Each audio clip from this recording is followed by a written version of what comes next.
Cage, bobblehead. Are we starting? We've got it recorded.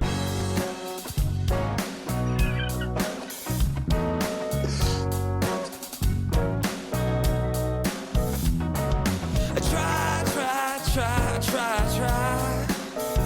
But even on my best days, I can hit a 1 foot drive. Welcome to the 1 Foot Drive podcast. We're back. Mike, Andy, and Tony. This week we're going to recap the Barracuda and the British. We're going to preview the 3M Open. We're going to go over our standings and picks, the world famous player pretender, and wrap it up with a little fact check. So that's what we got in store this week. Should be a good one. Always good after a major. Gentlemen, how we doing tonight? Doing well. Fantastic, Michael. How you doing? Doing well. Just middle of the golf season. We are cranking at the club, and it's nice to have a little Tuesday night edition of the pod for once, Switch it up, switch gears. So doing well. I like it. Fresh look for the boys. Little extra time to make sure guys are in the field. Good odds. No excuses this week. So I like it. That is amazing. Well, good. Well, let's start off with a little recap. Let's just get it over with. My boy got sniped from me last week, and at the Barracuda, Ryan Gerard with his first Unreal. career I love it. I win. love it. Mr. Gerard, we've been riding you all year long, and you pulled through for us. And Duvall was the lucky one he went against the bro code, and he picked Gerard on me. But that's all right. I forgive you, sort of. I took a step back after he missed the cut at the John Deere, and I just had to take a couple of deep breaths and kind of understand where I was at. I knew he was playing good, and I just completely went against everything that I said 2 weeks ago. So it worked out well for you. Seems great. Seemed like it worked out great. Well, you were in the driver's seat either way. We'll get into it a little later, but in the picks category, you had Van Rooyen tie for second. So coming down the stretch, you had two horses, 1 and 2. This is hot. The man is on fire. So that was either way, you were golden. Congratulations. Third win of the year. Third win of the year. Guy is, if you bet money and you want to get into betting golf, Man. maybe look up Mr. Duvall's picks. He's on a heater. I had to come back after a couple of tough ones, but what are you gonna do? Hey, listen, 1 in 3 weeks, I'm 33% in that category. I feel great about it. Let's roll. Hell yeah. Let's roll. Impressive. Anything else on the Barracuda before we get to the Open, boys? Absolutely not. I watched the final 5 holes with Gerard. He held it together well. There was no blips. He eagled 2 par 5s. So with that Stableford point scoring, that's a ton of points. Gave himself a little cushion, and yeah, he was fine. I'm on a plane and I'm literally boarding a plane. I can't get the coverage. You send me a message with a massive Gerard going on. I finally look up I get the ability to look it up. And the next 2 holes, he bogeys. And I'm like, what are you doing? So I just immediately turned it off. Yeah, So he made a birdie right after that to steer the ship. So you were fine. he did. Yeah, he did. You were good. Not to self shame too much, but did you guys see who he played with in the final pair? No. Oh yes, my boy. yes, Rico. yes. Rico. Oh yeah. Hooey. Had a goose egg on the Sunday, man. Oh, How do you no. throw up a goose egg on a Stableford? Oh my god! I think he was the only one to not score a point. Just the ultimate Tony fade right there. Wait, did he fall out of the category that he was in too? I don't know. Yes. Yeah, that was a loss. Oh Jesus! Yeah, that was a loss. Yeah. So, sorry, boys. Wow. Motorcycle time. Got some aggressive neighbors. Was that That was a drag a race? hog. That That was a Harley hog, I think. I love that. Yeah. I love that. Wow. Well, that was the Barracuda. It was, it did what it needed to do. It was on the opposite side. It was cool. It was late in the evening, so you could watch that open in the morning. Barracuda at night if you're really into it. The downfall, which I found out, was you could not wager on the Barracuda, Oh, I didn't know that. which is kind of depressing. At least on the site that I use, the DraftKings. Well, not to plug them. What would it be? Yeah. Draft Schmings? Yeah, Smash Yeah, Schmings. there we go. Smash Schmings. We can bleep it out. Schmandel. There you go. So, interesting fact with Gerard before we get off the Barracuda. If you saw anything, apparently, him and Ben Griffin, two UNC boys, back and forth, blah, blah, blah. And he was like second alternate at the Open. Yes, he was over there. Did he go over? Gerard was over there. And then he took a plane back. At some point, he made the call, and he's like, I'm flying back. So Griffin, I guess, sent him a message and said, just go win the Barracuda. Oh, wow. So he left and went back and then won the Barracuda. So, That's epic. dude, he won $720,000 for first place. That'll work. I mean, I'm slightly confused on that. Like, I'm not taking anything away from it. I guess I was just, is it that big of a discrepancy from, off-field events? Yeah, they're usually pretty low purses. I And didn't realize that. but- I still but for thought they that- won 1.8 or something, 1.3 or 5. We'll Is have that to just go look. not a signature event? So not an off. It's not an off. Just a non-signature event is 1.8 million. Okay, so that's where I was confused. Still, I'm Yeah. not taking anything away from. I was just blown away by the number I saw. But Yeah, and for him, the 700's nice, but it's more about the status points. and the starts. And now he's going to be in Hawaii at the beginning of the year, locked up the Masters. Yeah. Doesn't have to worry about the British anymore and stuff like that. So yeah, that was huge for him. But no, that was awesome. Yeah, and in his interview afterwards, they made reference to Ben Griffin having 2 wins and he had 1, and he joked around and said, "Yeah, Ben, I'm coming for you," or something like that. Yeah, there's some. Yeah, I saw. Yeah. Some type of little jab. And did you see his caddy? Gerard was looping with a new guy. Yeah, Legendary caddy. What Yeah, was what's his name? Legendary. You're bringing it up. Wow. Legendary. Yeah, this. Come on, also, Duvall. Where you at? Where you at, don't- caddy guys? You I don't know his what caddy? his name is. I can't remember what his name is. Yeah, I was can't looking remember up. either. We're gonna fact check right now, Michael. I'm not going to bail you out either. The So Barracuda. we'll move the- on, and when you guys figure it out, just let me know.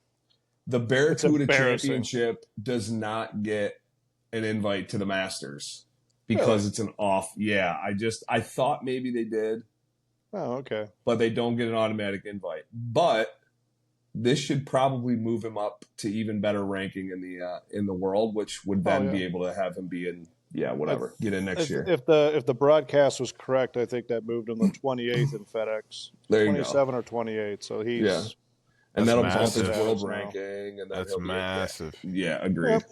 That's all huge. Yeah. What's this guy's name?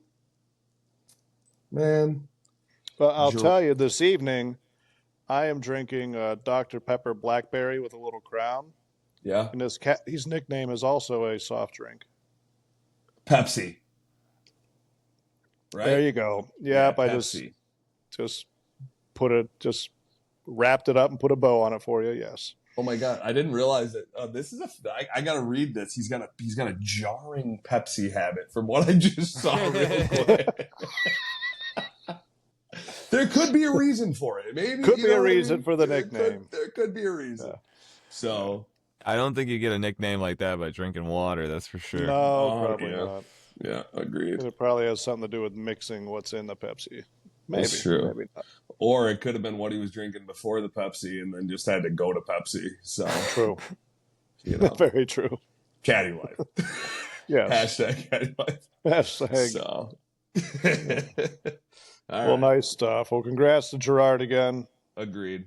Our boy, inspired by the 1 Foot Pod. Banner year, man. Ryder Cup is next. He might be on my pick for Ryder Cup.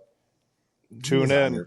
He was on your pick. I know. I already let that cat out of the bag. But now he's got the resume for it. Now he's got the resume. We've got we can spice up the Ryder Cup picks for sure. It's getting very interesting with some of these guys. So I'm interested. All right, let's go. The Open. All right, boys, moving on to the British, as you guys like to call it, the Open. It's British. What can you say? Scottie, Scottie, Scottie again. This podcast had Scottie as not being able to hit a draw with his driver, not being able to putt on the European green speed. Just once again, I feel like we inspired another player on tour that listens to our podcast to kind of go out and prove us wrong, right? For sure. Guy was unbelievable. After the second round, when he took the lead, I was just like, why watch a weekend? He's that good, right? Snooze What'd you fest. boys think? He is that good. He is. He is that good.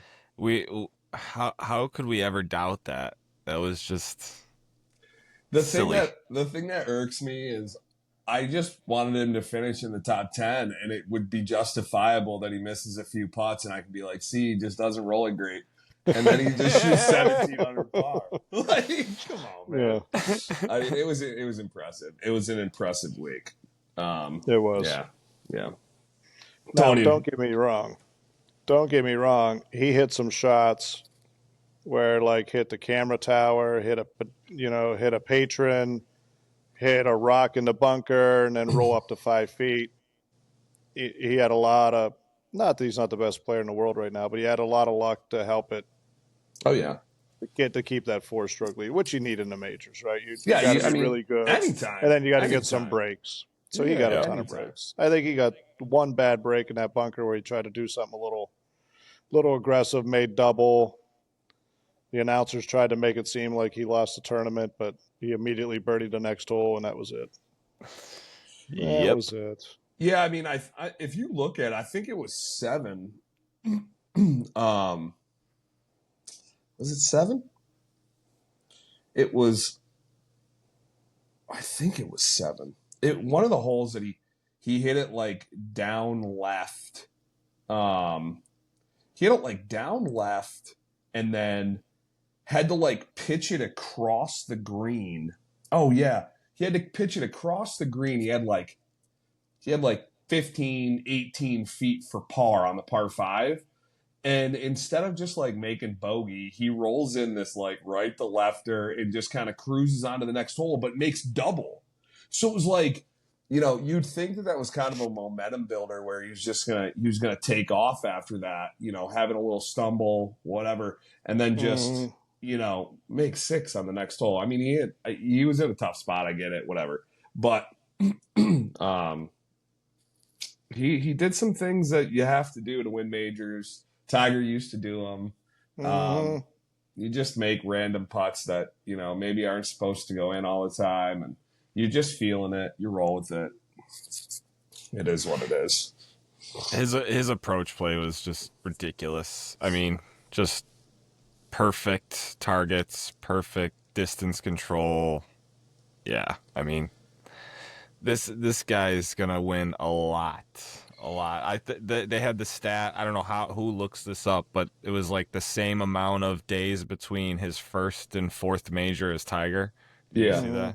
It's like 1197 or something. Yeah, like first of all, who looks that up? Number one. Number two, like he's doing it in such a way that like it's so sustainable. Like he could go on a run that like we've never seen before. I think it's. Oh yeah, unless he tears a ligament in his ankle. I mean, just wait till he learns how to hit a draw with the driver. It's gonna be lights out. You guys are gonna be unstoppable. Yeah, that comparison you're talking about, Tony. They also did a thing. I forgot to send it to you guys.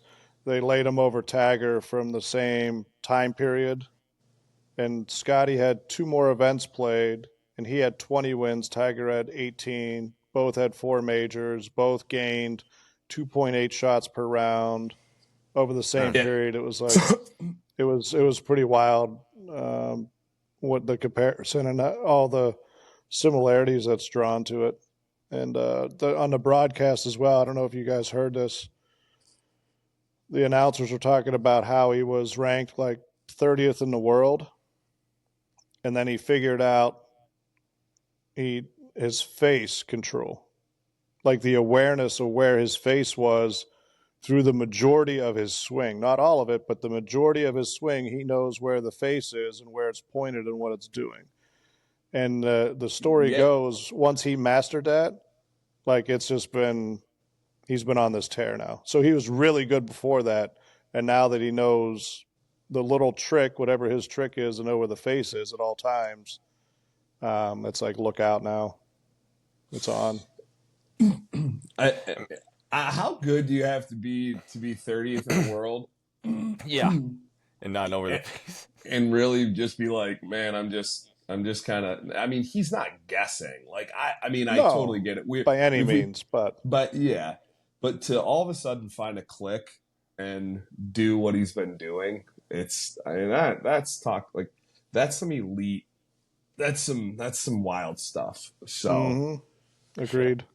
I mean, honestly, like, I wouldn't even think that Tiger would be able to sit there and say that he knew where his face was with like a driver or anything. Maybe with like his irons, he's the best iron player ever to play the game. So sure. But I mean, how do you know where your face is when you change your golf swing 6 times? Yeah. Like it's somewhere, it's pointing somewhere. You have no idea. Yeah. So it's, I hope he doesn't do anything crazy. I hope he continues to do his thing. We've on the golf course, he's boring and he's really good. Off the golf course, it's probably somewhere the same thing, but we'll get into that a little later. So, to think about it, and this struck me the other day, is that he's not even 30 yet. Yeah. Yeah. So, and he doesn't seem like the guy that's going to be like, oh, I want to change my swing for the longevity of, I want to give my ankles a break. I want to stay grounded, like he's not going to go and do that stuff. So like for another 10 years, which is pretty much your prime, like 28 to 38, Jesus, man. And he's already where he is. Yeah. I mean, do you think he can sustain like 2 majors a year, like a major a year? I mean, for 10 years, he's at 14. If he just won one major a year, like we're talking about a guy that may have an opportunity to actually do the modern day, like actually do it. That's what's scary. That's what's scary. We put off. I got to listen to some guy on here tell me that Rory may do it. And then, we've actually got a guy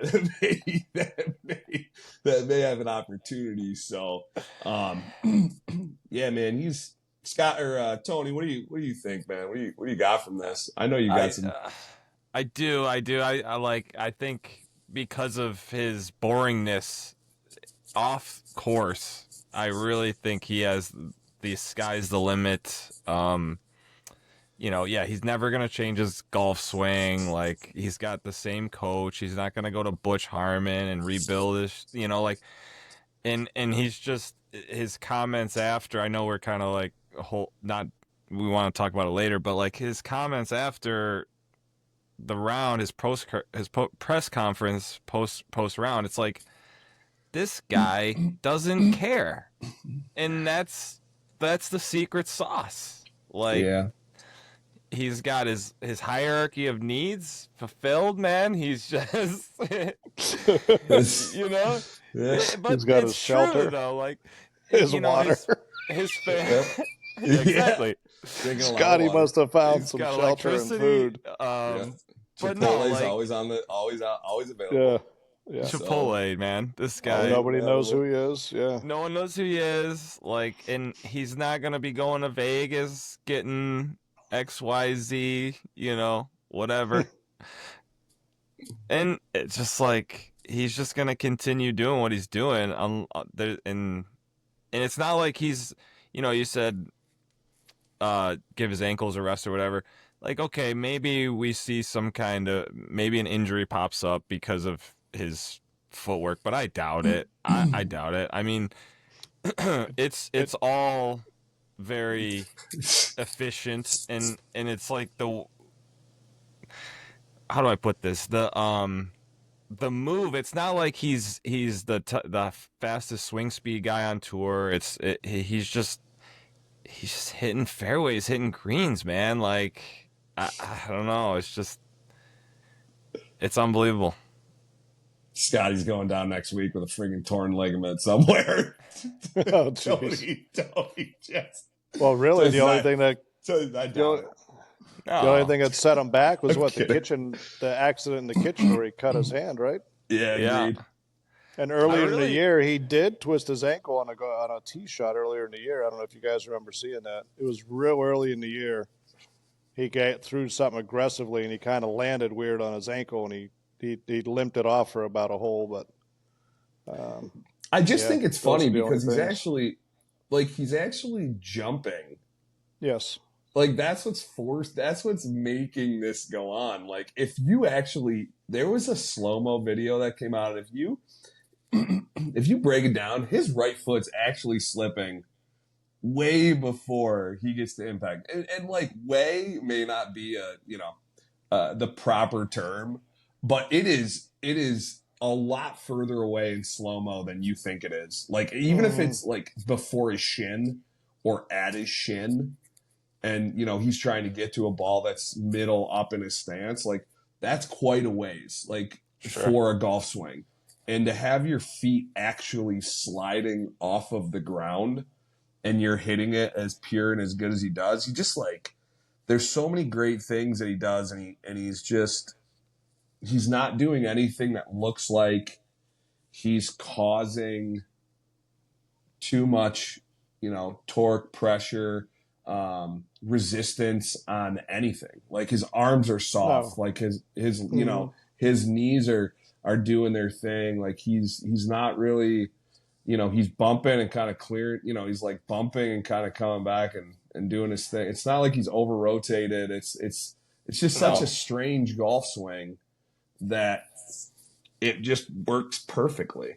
And it's all because they all line up together. You know what I mean? It all works just together. And my comment about his ankle was more of for him sticking the landing. That's agreed. Because when you're off the ground, there's no more resistance. Like it takes all the torque off your knee, your ankle, all that stuff goes away. It's just whether he could stick the landing when he comes back down. That's all. Yeah, man, I think that's one of the hardest parts. I mean, probably when I was working with the last coach that I was with, we were talking about kind of lateral jump and then trying to stick the landing, like halfway down jump and then actually sticking it. Like a lot of the things that are worked on in the gym are doing lateral jumps and sticking your landing, or like stepping off of a box and like sticking your landings. And it's well, for me, it was much more difficult than I think it should have been. But like, I actually think that it's a tough skill to learn if you're not doing it on a day-to-day basis. If you just took a random golfer and said, hey man, I want you to like laterally jump and rotate and land on your left foot and stick it. I don't know if there's like a whole bunch of people that are going to just be doing that. So, good on him, man.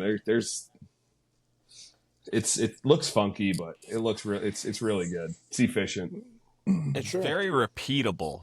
Yeah. Like the chaos, it looks so chaotic, but like you said, if you break it down, it's the movement and the direction and the weight transfer, it's just super repeatable. And you'll never see him like fall forward, and that's kind of the key, right? So yeah, he's like going up and away. Yeah, like he's literally going up and away. Like it's the perfect. Yeah, I mean that's what Nicholas did. So like the shoulders and like how everything works. Like the shoulder kind of works in like a little half pipe.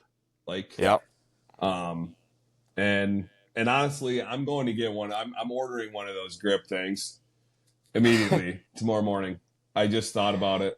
Now that we were talking about, I'm getting one of those grip things. I'm going with it. That's what it's got to be. It's got to be the face control. That's the face control there. So I'm going for it. Love it. Yep. Screw it. Give me a year. depending on your grip, I was always told it's just the back of your left hand. The back of your left hand is the face. Yeah. Depending on your grip. Now, if you got a super strong grip, it still works the same. But if you got kind of a neutral grip, Yeah, what I do, that's so true. But like, it's just kind of like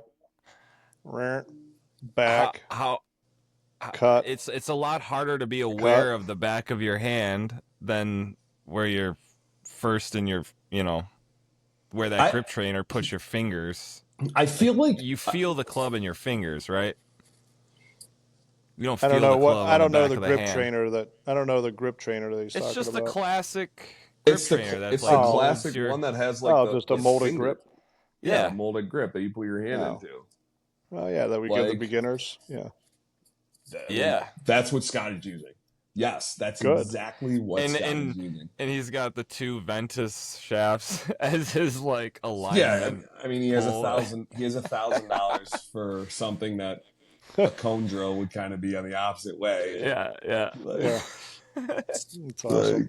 It's hard to budget for that for somebody like myself. You know what I mean? You're gonna break a couple. Well, you just want to go to a yard sale, pick up a couple clubs, and snap the heads off. Yeah, true. Right. That's true. $5, you got yours. Got to win a couple events to get the $1,000 Ventus. It's true. Yeah. Pro shop hashtag credit. Goals. Pro shop credit. Pro shop credit. So what do you guys think of any of the other players? Rory in his homeland. Rory being Rory, just kind of hanging around, backdooring his way in. I mean, you had Tony's guy. The last 2 weeks, Tony's been off him, and he has just been in fuego. You're welcome, Mr. Chris. Goddard up. Guys doubled up his career earnings in 2 weeks. 2 weeks. Guys Tony stopped picking him. Someone who can put on slow greens. You're welcome. Yeah. I mean, any other stories? I was going to say Rory's. I think one of Rory's biggest underrated qualities is a short game, and it was really on display because some of the up and downs he had, just from crazy places.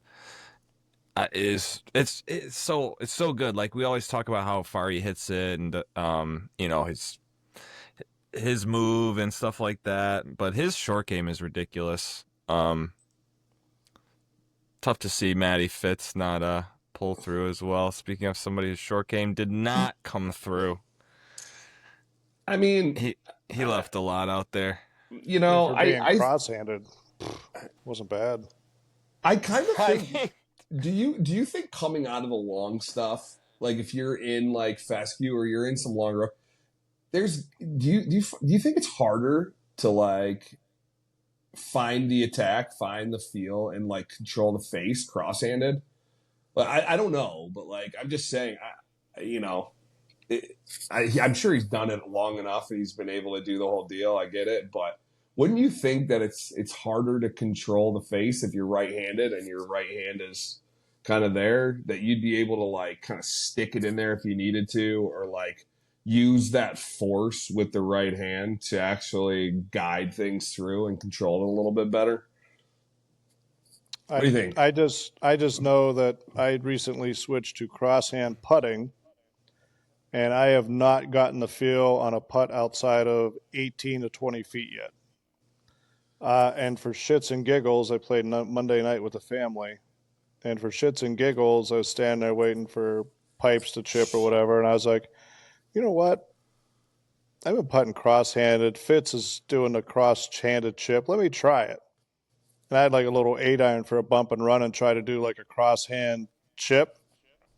I have zero chance at that move. That's just not happening. There was zero feel. Now, granted, that was one practice swing and go for the first time ever. So if you work on it a little bit, maybe you get it. But I can't see how you have any feel. I mean, it's got to be so many hours of practice just from putting. I don't have the feel yet. Putting, cross-handed, cross-chipping. I can't even imagine the time you'd have to put in. But if you got the yips, the other way, it's going to be far better than just standing there and shanking it all around if you got the yips. For sure. So I guess it's where you're at in your game. Yeah, that makes a lot of sense what you said, though, Andy. Like, getting that shaft to return to vertical or using the bounce left hand low, it's like... I can see it on like a standard pitch, right? Like just like a perfect lie or like second cut or like first cut, whatever. You're just kind of rotating and rotating. So like it's not moving. Like you're not really using any like force or hinge to do anything. But like if you get one where you gotta, kind of let it, I don't know, like scoop under a little, or you have to go down and get it. This guy's hacking it out of fescue cross-handed. Yeah. It's impressive. Don't get me wrong, but I would have liked to have seen him. Give it a little bit more of a go. I mean, if Scottie's not there, I pick the number perfectly for the winner, and then just like, I think we should just leave Scottie out of every pick now. You know what I mean? Yeah. But we pretty much did. We did. we didn't even. If I look agreement. back, I went over. I went with Straka versus Scottie, which, yeah. Like what Let's rethink what we're doing in life. What are we doing there's here? one thing to be intelligent. Yeah. Yeah. Like, I don't know. Like, I think, look at somebody like, Hao Tong Lee. I was, you look at somebody like that manages to just make a run. Got her up, same thing. I mean, you see the two, there was some like pretty good, Bryson shot like he shot like 64 199. He shot, Yeah, I think he shot 64, 70, no, 64, 69, 64 or something to close the golf tournament. Because he shot 7 over the first round. Yes. So, like... Unbelievable. I mean, yeah, he shot... Definitely give him some flowers for making the cut and doing what he did, for sure. That was he shot top 10. 65, 68, 64 to close. And, he only lost by 8. Like... It's impressive, for sure. And you're 7 over in the first round. Yeah. If he shoots 2 over or 3 over that first round, that'd be like one of the most incredible shootouts ever between him and Scottie. But, yeah, it was fun seeing Hao Tong Lee in the final pairing. He looked like he was having a blast. I hope we see more of him. Agreed. McIntyre's up there, Schauffele's up there, Wyndham Clark. I didn't really see it. I didn't see it.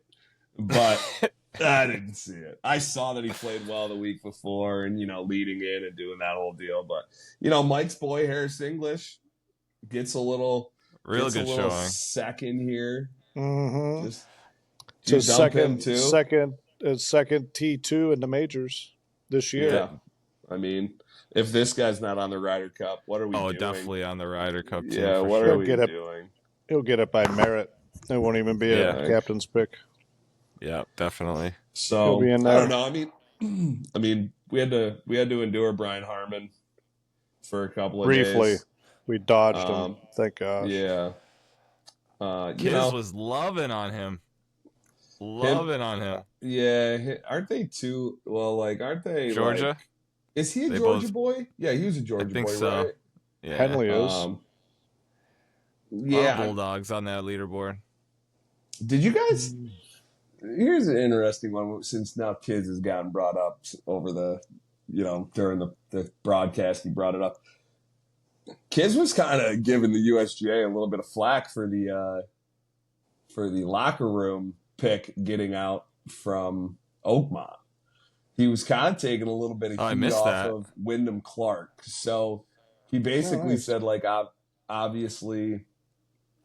He said that the locker room is a sacred place and that, maybe that pick shouldn't have gotten out and the USGA could have figured something, figured out a way to not have that happen. But handled it discreetly. Yeah. Yeah. Did the USGA send that picture out? Or was it like a locker room attendant that's like, hey, look at our locker room?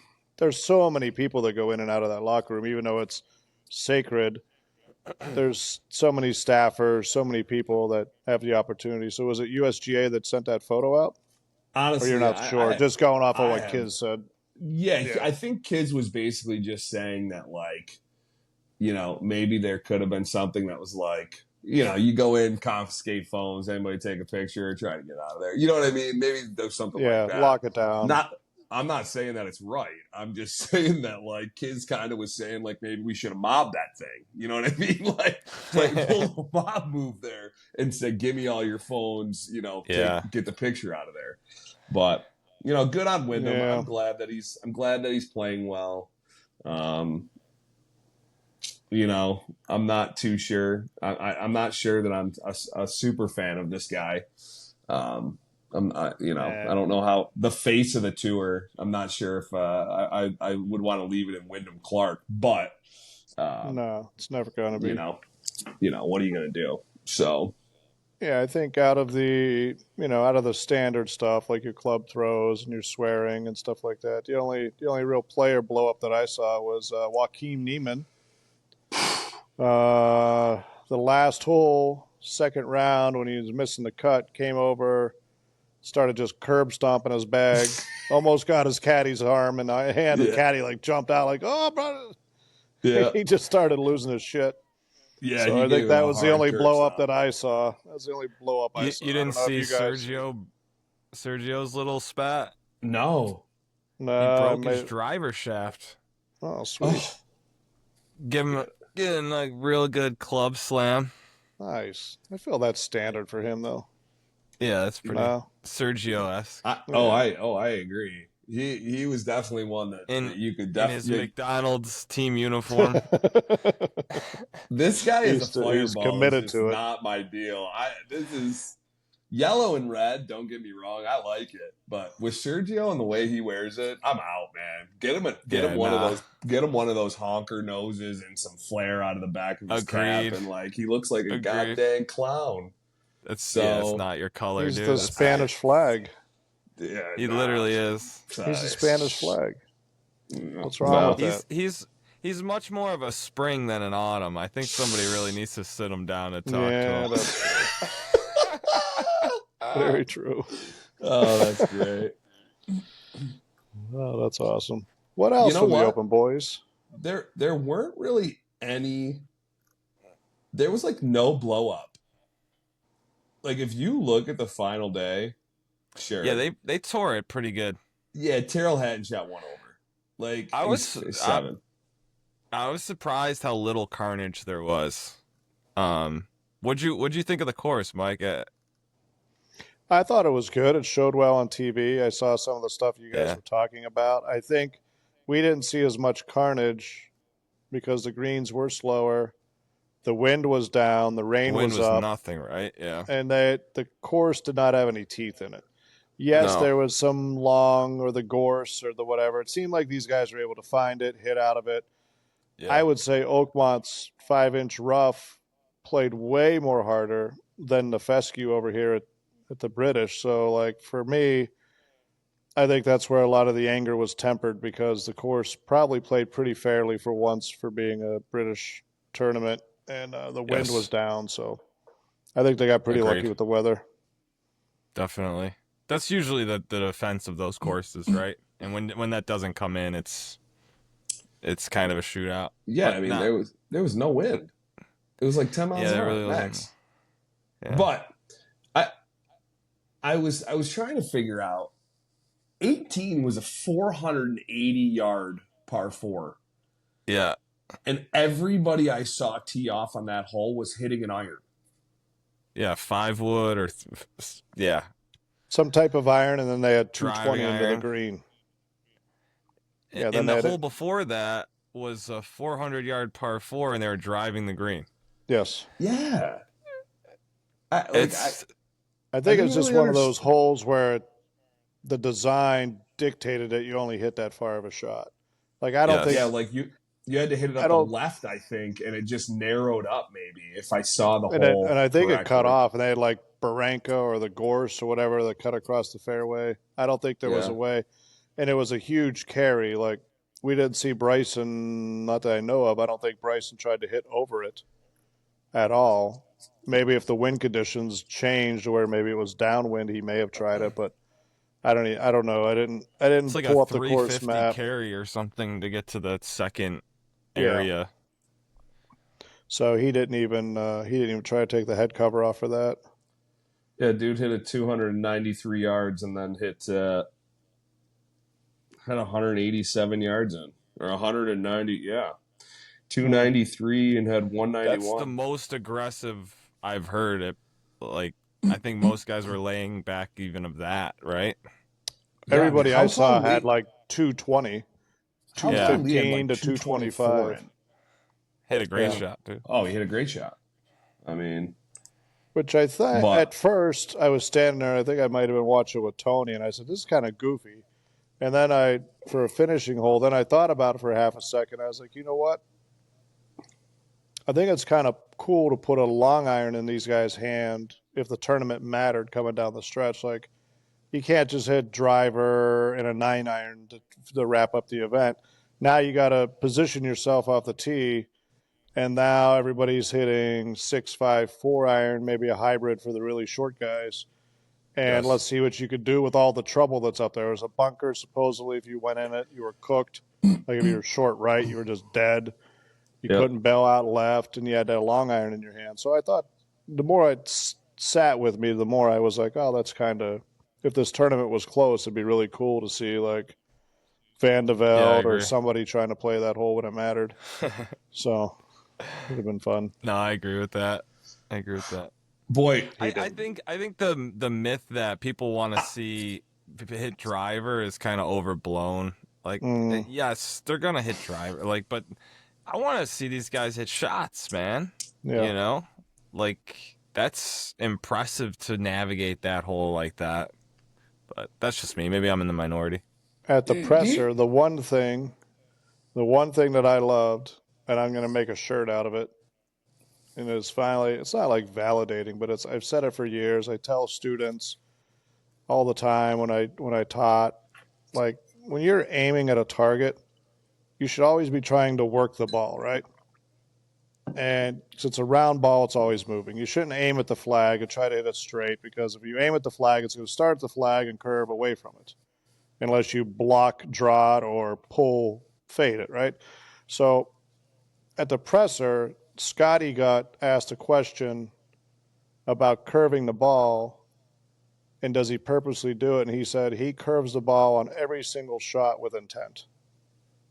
At every target, from driver to approach shot to, like, I don't know, chip shots. They didn't go that far with it, but he said every single shot, he's always moving the ball one way or the other purposely. And I was like, did anybody else hear this? Thank God. Like, the best player in the world, it's like, get after it. So if you're out there and you think that you can't move the ball, there's plenty of YouTube videos on how to do it. You could start out very rudimentary and just close the face and then start opening it and watch the ball curve different ways. Like, there's so many different ways to curve the ball, but like, that'd be huge for people out there. Just play around a golf where you try to pick a target and curve it every time.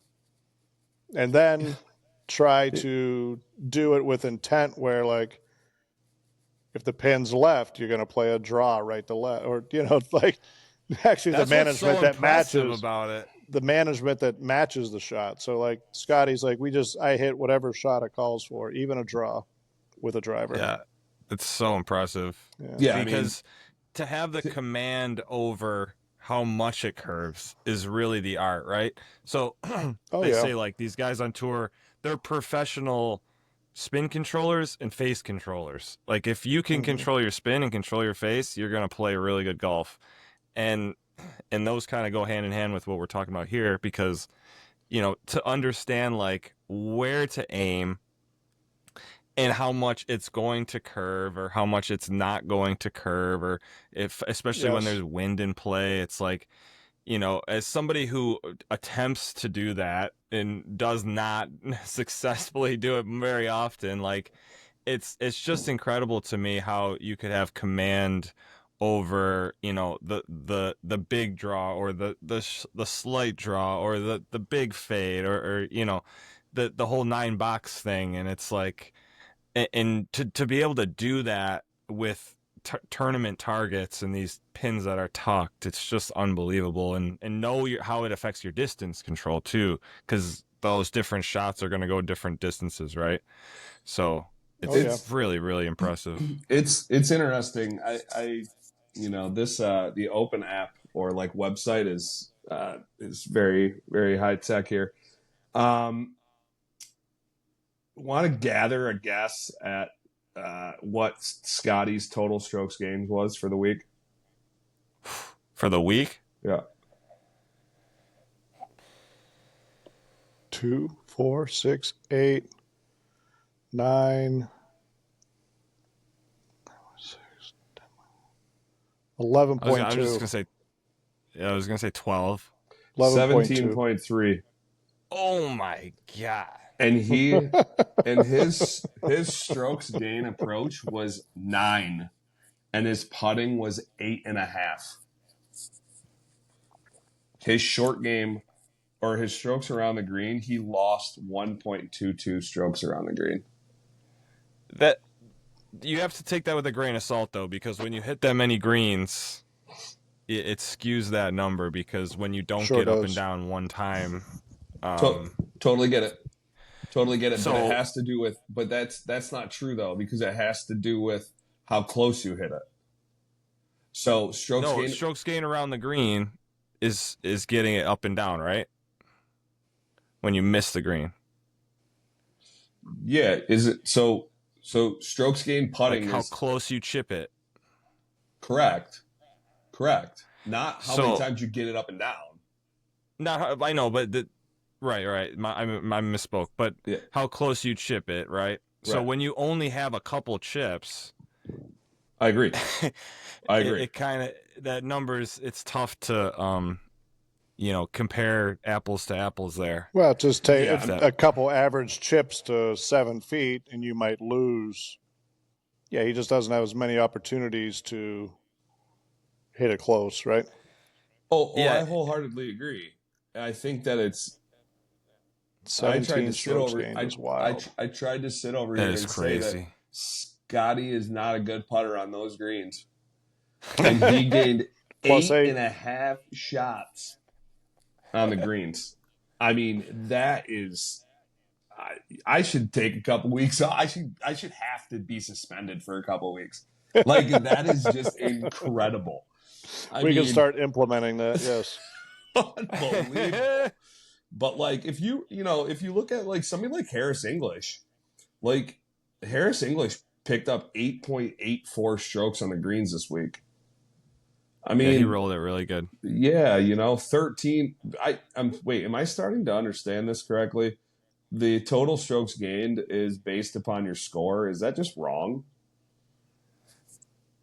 Because Scottie was 17 and Harris was 13, and he picked up 13 shots on the field. That shouldn't be right. It should be right, because that's if they're saying based the on what the average par. shot is. Each shot is different. Like it's based on what the average shot is of the field. So like, and then did you hit it closer to the average? How many times? Yeah, correct. The really easy way to understand it is like putts from 8 feet. Guys are on tour generally 50-50, right? Right. So if you make a putt, you're gaining a stroke, versus missing a putt, you're losing half a stroke. But I get it. Yeah, I get what you're saying. It shouldn't be directly correlated to score. No. Yeah, it's just like it's interesting to me to pull some of these up and see like, I mean, these guys are picking up so many shots and over the course of the championship. Oh my Lord! I mean, like even like Goddard picked up six shots on the green. I mean, Scottie beat him by 6.5 shots strokes gained, strokes approach. Like, think about how good he is. We're talking about like Tiger is going down as probably the number one iron player ever. Not a lot of people in our eras got to see Hogan and some of these other like just ridiculous ball strikers, but I mean, Scottie's doing some wild stuff. Now, Tiger still did. He had a great year like a couple years ago or last year, or whatever it was, year before. Fine. That's fine. Bubba came out and said something about how it was better than Tiger's year back and whatever, and it's just not true. But Scottie, strokes gained, the way he hits it, what he's doing, it's impressive, man. Like, we haven't seen anything for this long in Spieth, JT, Rory, anybody that's come through since Tiger since he got bashed in the head with a 9-iron in 08 or 09, whatever it was. So, leading up to that, it was Tiger, Tiger, Tiger. We haven't seen anything close to it from past that. Yeah. So, no doubt. Who knows? Could it be? Does he break Jack's record? Yes or no? Every generation has one. Yeah, every Mike generation says, has one. Is this the one? Honestly, it seems like it. His numbers are matching up with Tiger's. He's got 4 already. He's not going to do anything stupid. And off the course and stuff like that. Yeah, he got arrested, but that was, whatever. That was circumstantial. He's got 13 years till he's 40. Even if he gets 1 a year, which seems super easy right now, there's going to be some years where he wins 2 or 3. I don't think there's any reason why he wouldn't go and break the record for most majors. He's going to play until he's 45. He literally has 18 more years, and if he averages 1 major a year, he wins from this point on. He breaks it by 4. I'm glad you said it, not me, so we don't have to worry about him. No, I agree. Yeah, really at this point, the only thing that would derail him is if a Jehovah's Witness or something knocked on his door and he listened and he's like, yeah, I'll quit golf. That's cool. And just, walked away from it because he was bored or just went and did something else. I'm going to go do something else. Yeah, he's hanging out with Tom Cruise or whatever. Gets sucked into whatever. But, I'm confident in the fact he'll. No, like you said, his off-course personality makes it seem like he can just sustain this forever. He's nothing. A no-brainer. Yeah. But well, congrats, Scottie. Yeah, congrats. That's a bow. Well played, sir. That's a bow on the Open.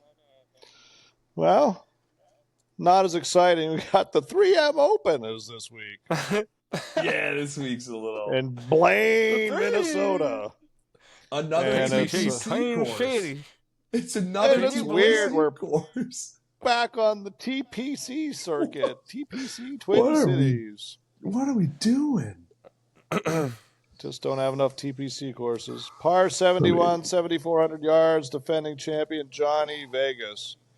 I got nothing for this after the Open. I'm ready to do picks. I don't know what you got. You got anything for this?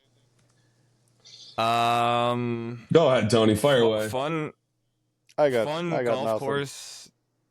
I've played it a lot on the old video game machine. Have you really? So, yeah, oh yeah. Oh, I love that. Let us know. The finishing hole is a great par 5. It's one of the only par 5s that doesn't play half a stroke under par, so it's very risk reward. Makes for a fun finish. I don't know if you guys remember when Matt Wolff got his first win there with the eagle on 18. Forget who he beat out. I don't know. It'll come to me. Who was his boy? It was his boy. It was Hovland. It was Hovland. Victor Hovland. Was it Hovland? I think it was Victor Hovland. Yeah, it was. Nope. Because they played on the same team, right?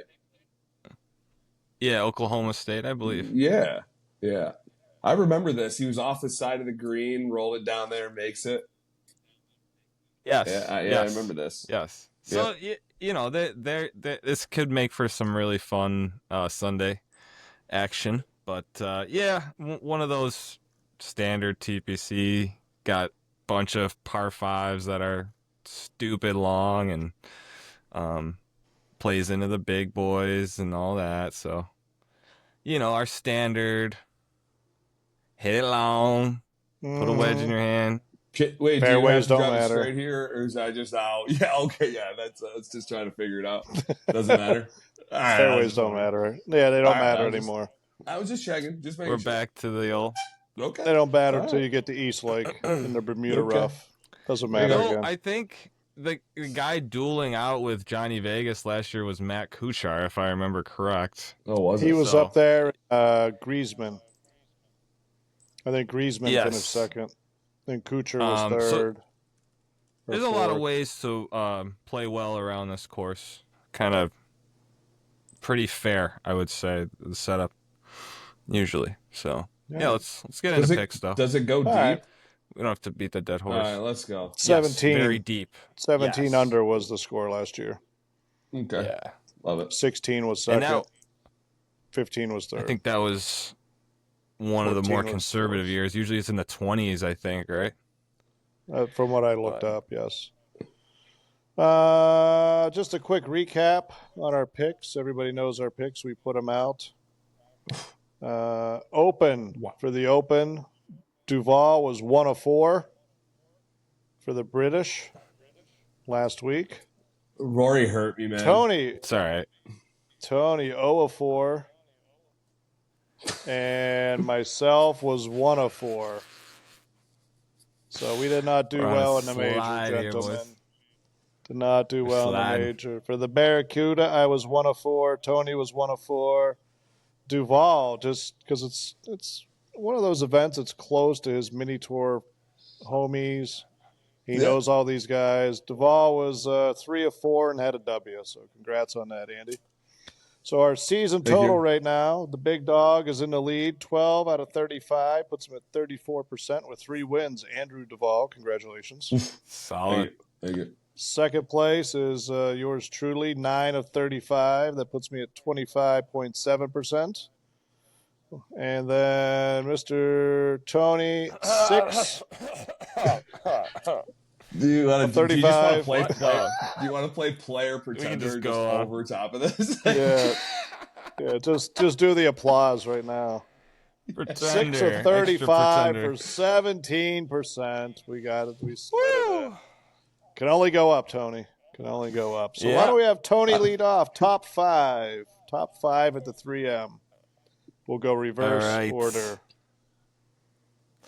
Well, Top 5 I'm gonna go, Mr. I'm gonna go with Sam Burns. Yes. Pretty solid around on the green, so hopefully he can keep that going. Hopefully I don't put the kibosh on him. Sorry, Roll in a Sam. bunch of birdies. Sorry, Sam. That's a miscut bet coming if I ever saw one. Poor guy. Sorry. I don't blame you. Sorry. Duval, who do you like? Top 5. I'm taking Ben on. Yeah. Okay. Taking Ben on. Off the top ropes. AN? Yeah, it's AN. AN? All right, thanks. I'm just trying to get my Yeah. spellings down so I can find them. I can see you. I'm going to go ahead with... Thank you. I'm going to go ahead with Mr. Temper Tantrum, suspended from Oakmont, Mr. Clark Wyndham. He's been in good form. Hopefully he's not too much jet lag coming back from the British. I smell a miscut for him. I do too. I don't know. We'll find out. I smell him. Yeah, I feel it. Yeah, All right. yeah, probably. Top 10, Duval, you're leading off. Top 10, who do you like? EVR, please. Eric Van Rooyen. Riding them. You know Riding what? them. I like it. I had him, and I had Chris Gotterup, and the heater that this guy's Makes sense. on. I mean, Yeah, I'm going to go with EBR. All right, I'm in. Lock it in. All right, I'm gonna go with Michael. Mr. Big Break. Gonna go with Mr. Big Break, Tony Finau. He's been playing in nice Past form. winner. This might be a good one for him to get a little top 10 action. That's where I'm going. Tony, top 10. I'm gonna go with one of Mike's boys. See if this works for me as well. No. Jesus. Mr. Christian Bezadenhout. Ooh. All right. The boozing hooter. Booze and hoot. And it worked so well for Andy. We'll see how it goes for me. I had him on the Can't list get much and I worse. took him off. His record Oh, good. post majors is not good. That's why I took him off my list. Yeah. Because he leaves everything out there for the major. He's toast. But hey. A little spent. Yeah, a little spent. That's perfect for me then. All right, so now we're on top 20. And it looks like I'm picking first for top 20. I'm going with a guy. Yep. He had an injury. He's been starting to play a little bit. Little neck problem. I'm going to go with Thigala. Wow, kind of get back into form. Yeah, I'm going for top 20. I'm going to go with Thigala. I think. I don't know. I just have a feeling like he's got enough reps under his belt. I haven't heard anything about the neck flaring up again.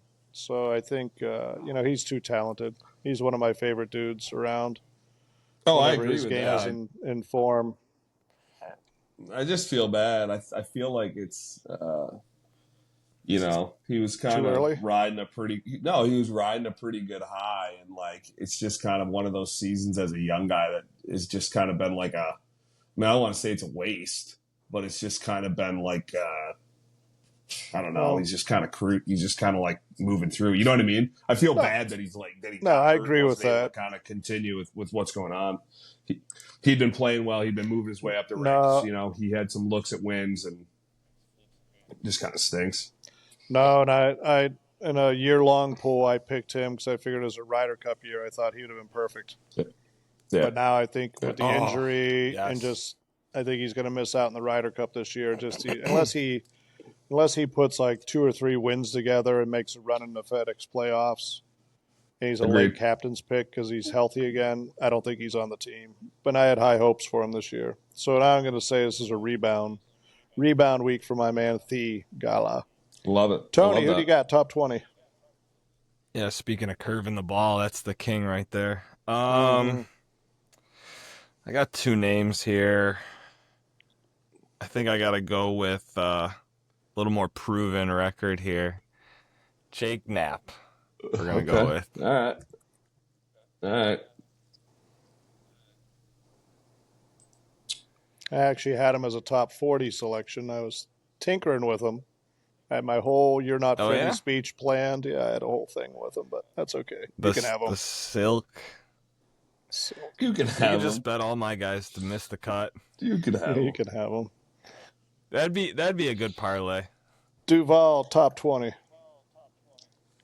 I'm gonna just jump back on the horse and take one of the straightest drivers of the golf ball and a really good iron player, Chris Kirk. I could see him having a good week. You guys spoiling all my fun for the top 40s.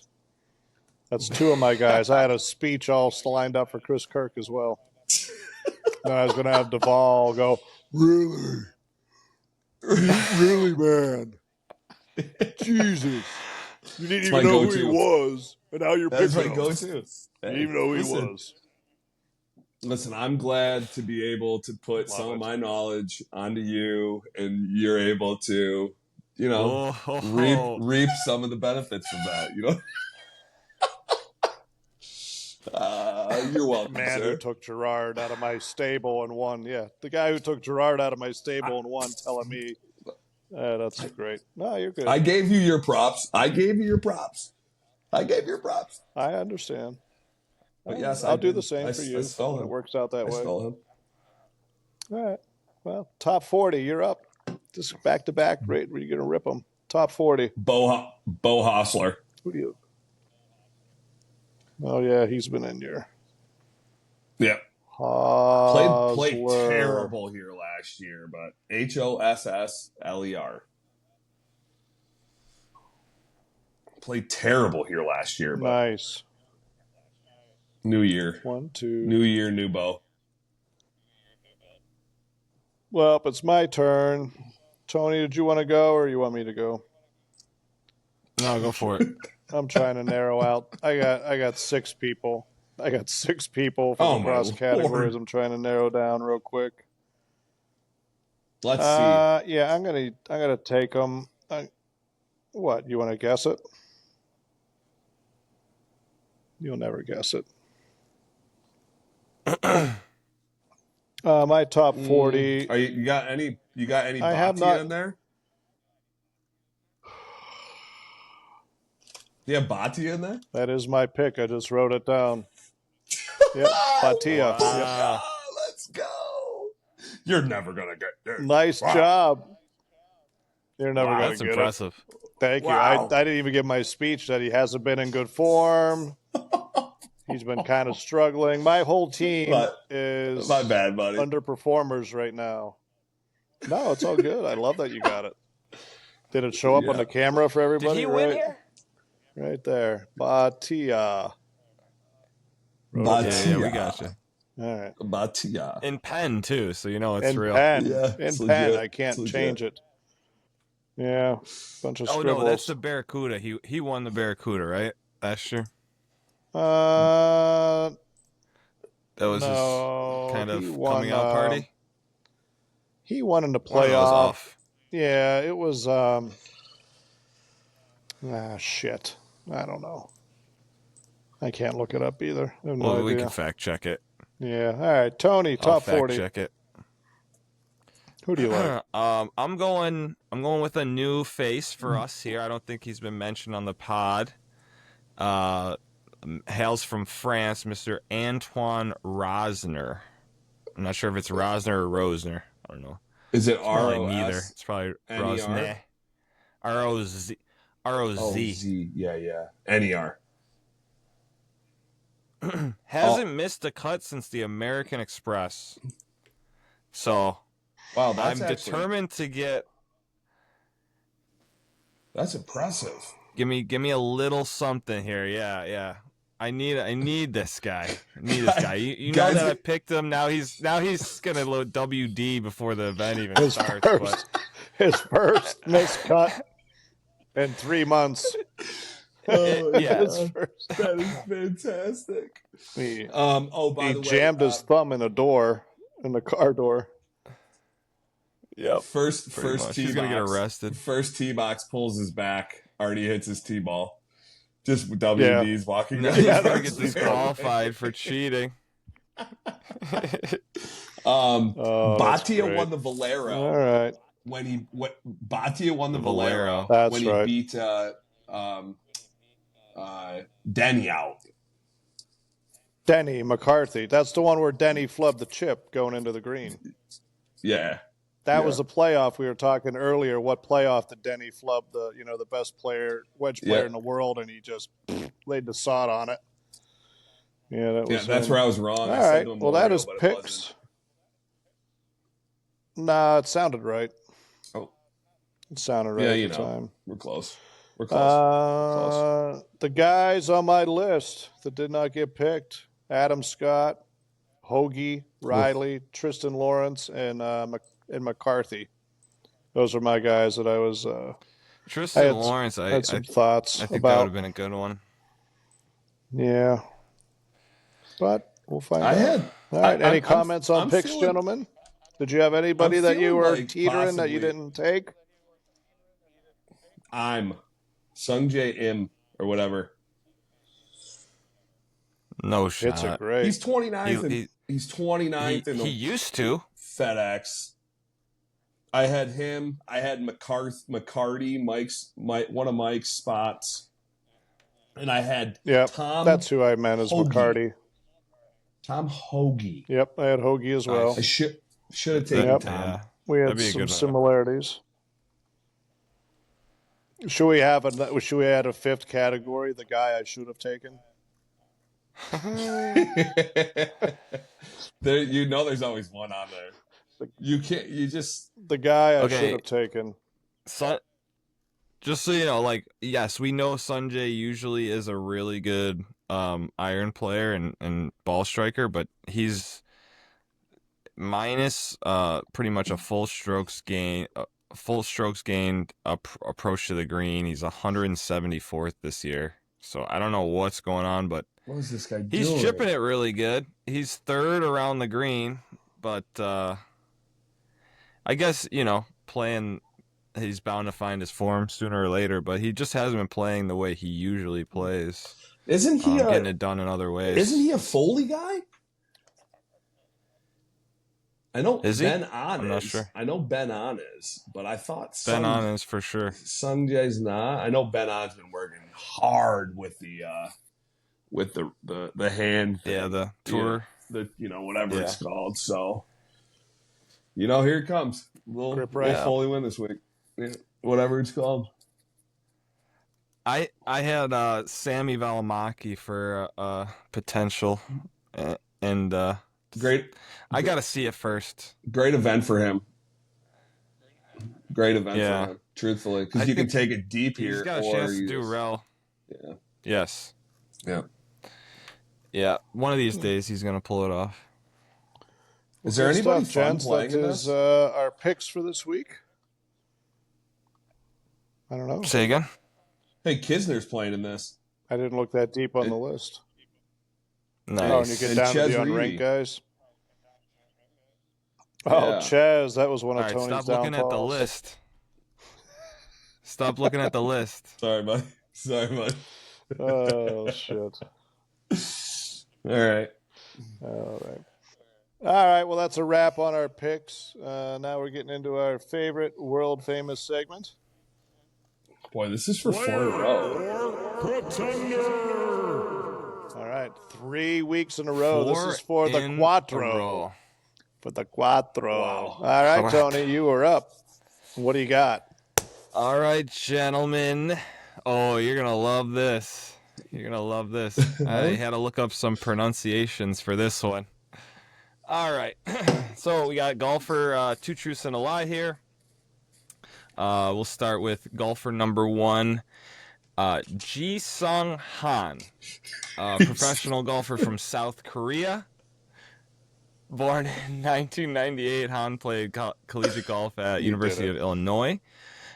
Helped the team win multiple Big Ten titles, earned All-American honors as well. Turned pro in 2021.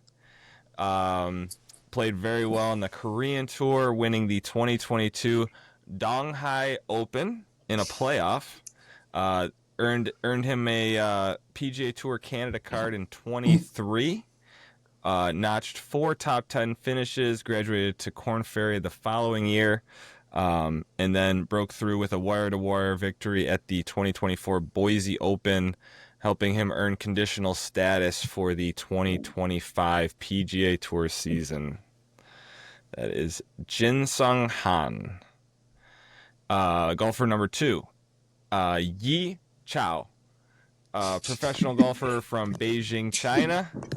A standout on PGA Tour Canada. Chao has earned multiple wins,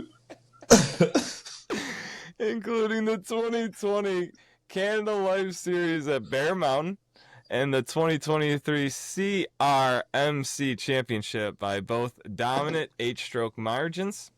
Known for his steady ball striking and calm under pressure, Chao turned pro in 2012, has also competed on PGA Tour Series Canada and in select PGA Tour events. With a career-high world ranking inside the top 500, he continues to pursue full PGA Tour status. What was his name? Yi Chao. Is he related Chao. to, How do you spell his last name? Leslie? CAO. Is he related to what? Leslie. Can neither confirm nor deny. All right, keep All going. right. Don't That's break golfer momentum. number 2. Come on, Golfer man. number 3. Kyoto It's funny because he's fat.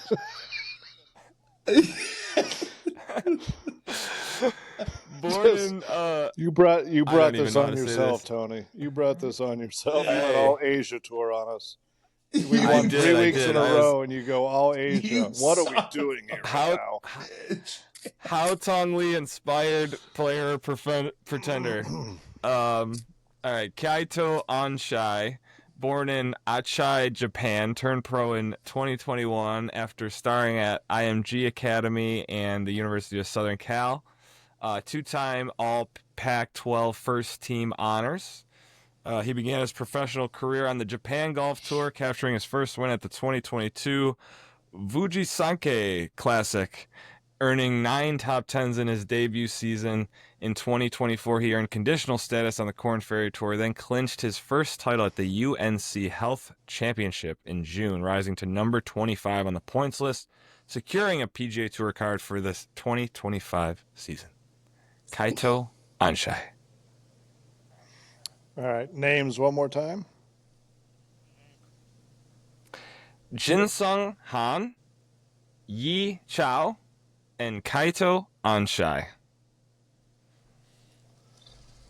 All right. I have nothing here, Duvall, other than for number 1, I don't think he was the guy that won that Boise Open at Korn Ferry. For some reason, I think I remember watching that, and I don't think he was the winner. But that's all I got is just a deep thought of like, I think I saw it on TV, and I don't think he was the one that won that event in that year to get his PGA Tour card. I'm ripping number 1. But I have nothing else. I have nothing else. I'm ripping one. number 1. Unless you have any other thoughts, Duvall. All right, number 1. How? How do you do this? 4. Take your Asian tour and shove it up here. What Let's the go. frick? Yeah. Okay, go. to be fair, Yes. I know this seems like way out of left park, Yeah. but okay, number 1 is totally fake. The other 2 guys are in the field this week. So Oh, sweet. Good call. And the third guy I did hear of, I think I saw him when I was trying to get one of your other picks, whether it was Lee or Wu or what. Yeah. I think I ran across his Kai. name.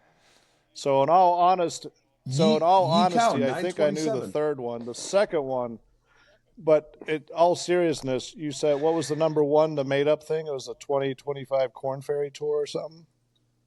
2024 Boise Open. Yeah. The Boise or whatever it was. I think I actually watched the end of that event, and that's the only reason I went that way. Makes it on Golf Channel. Yes, because I was like, I was for flipping sure. around, and I was like, oh, they're going to try to order their tour card, and I just knew the fellow that won. I think he was American. I can't remember his name. Matt- I know it seemed Matt ridiculous McCarty. at first. It's McCarty. Who won? Yeah. Who won that event? Yeah. Yeah. Nice. There you go. Full circle. That's why I took off the headphones, and it was over. I didn't have to hear the rest of it. Well done, gentlemen. Wow. Well, thank you. Done. 4 in a row. Well done. Hey, All who right. do you, Claws are coming out next week, boys. who do you think finished second in that event?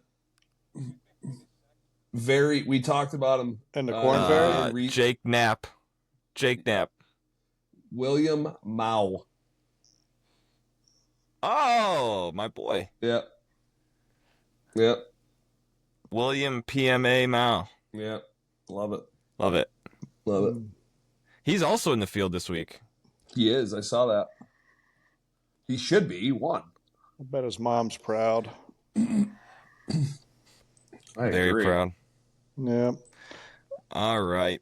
Well, Yeah, boys. good segment, Tony. Glad What a we were treat. able to pop you for 4 in a row. I look forward to next week. I mean, if that was, woo, Can't wait for next I'm week. taking the training wheels off next week, boys. Next week he's going Bring it. female Asian players, or like European women's From tour. the 80s. Yeah. Yeah. You know what? I invited Duvall. I think I got a couple tells off of Tony. I got to keep reading them. Yeah, I don't think I it gotta matters keep reading anymore. it. No, I think he can. I'm going to have like AI read it to you guys. Or you just have to have a dark screen. It happens. You have to have like a still photo of yourself. Yeah. Oh, I could turn my cam off. We could do that. AI and a still camera. Yeah. That's fantastic. Get a voice changer. How about? Well, I How think about 4 in a row? I didn't. Huh? I think that's a new record Yeah, for good us. on you. Good on you. All right. Yeah, Definitely. I think 3 in He a just row keeps was- wanting to was pour the salt in the record. wound. I think we just keep It going. was. We set a new record tonight. Yeah. I don't know what really stops us at this point. All right. What do you think we get to? Do we think we can beat Jack's major record of 18 player or Ooh. pretenders in a row? In a row? Oh, In a is there row. chance? I think He that didn't might be do the. 18 in a row. Do you think we can do Oh, yeah, that's Byron true. Nelson? That was Byron Nelson. What did he win? 11. What did he win? 11. 11 straight No, events. how many did he win in a row? Is that what it was? I'd give you like plus 500 odds on that.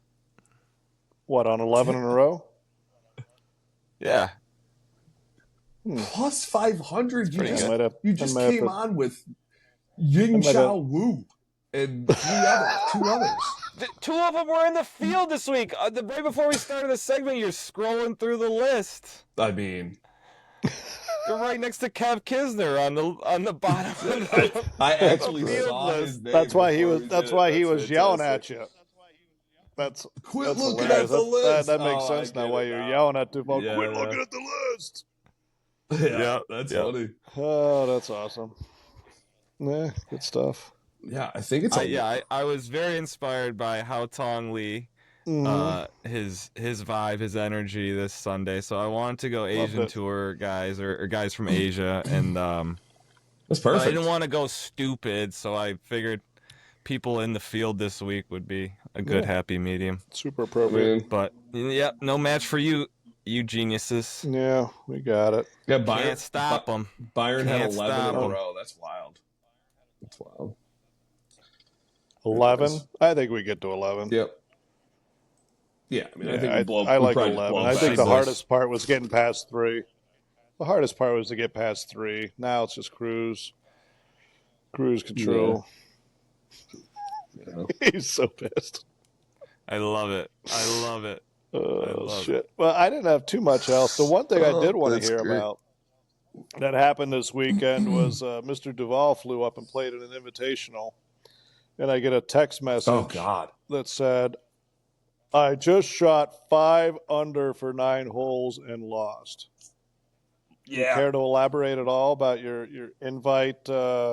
I guess this is your first invitational you played in as an amateur. And like these Yeah, are first. well known for guys coming in with big handicaps and the whole, everything that goes into an invitational that golfers know about. And you came in as a plus handicap. So tell us, what was your experience like? I guess they did a great job. It was a fantastic event. 3 days. We played 18 holes each day. Food, drinks, the whole entire, from like 10 to 10 or 11 to 10, 11, whatever. I just got typical invite absolutely, stuff. Nice. Yeah, I got absolutely whooped. I just got beat up, to be honest with you, by like some high handicappers. So we played in a pretty tough day the first day, whatever. We like lost 1-1-1, and then we needed to come out hot in the morning, and I did, and shot 31 on the front, and we lost to a 13 who shot 1 over par and a 6 that shot even.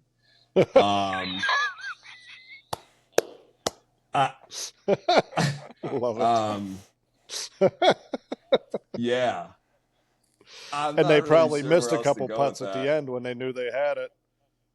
Yeah, the 13 probably shoved a couple putts he didn't need. Yeah, he made a quick double late. He was 1 under par Yeah. Oh, gross did he really? through 7 holes. And he made a quick double Oh, late. what a racket. Just casual. And then yeah, we had another group that was we had a 14 the first day in 30 mile an hour, 45 mile an hour gusts. Play his first 7 holes, 3 over par. Yeah, I mean, it was just I've heard It's fantastic.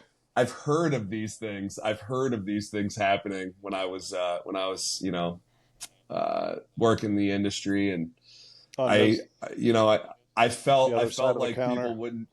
Yeah, I felt like people weren't really doing this. I always gave the benefit of the doubt, and now I definitely know that they were all doing it. So, yeah, like I just thought they were missed along the way, but it's happening. It's happening. And, yeah, I'm looking forward to it. I'm coming up next week. That's great. It's going to be fun. It's going to be fun. We'll see what happens. Although I'm kind of confused when we play these, the first flight, isn't there like a handicap limit? How does that work? Like, There's no limit. Differential, yes. Every club might do it different, but at our club we have team number 1 down to 54 or whatever it is by handicap average of the 2 handicaps or the total, whatever you want to do it. The math works out the same either way you do it. So your lowest combined, so if you have a 0 and a 1, they're a team 1 and they're number 1. You have a 30 and a 30, they're 60, they're going to be at the bottom. And we do our flights. You could do them by 6s, 8s, whatever you want to do. And you just take your first 6 to your first flight, next 6. But what we do is we will take in all the adjustments, meaning like one of the rules is you have to be within 12 strokes of your partner. 6 strokes for 9 holes. So we'll do that calculation first because it's super advantageous. Like if you're a 3 handicap or a 2 handicap and you bring a guy that's a 30, you could just mow down the field because the 3 handicaps can be super consistent.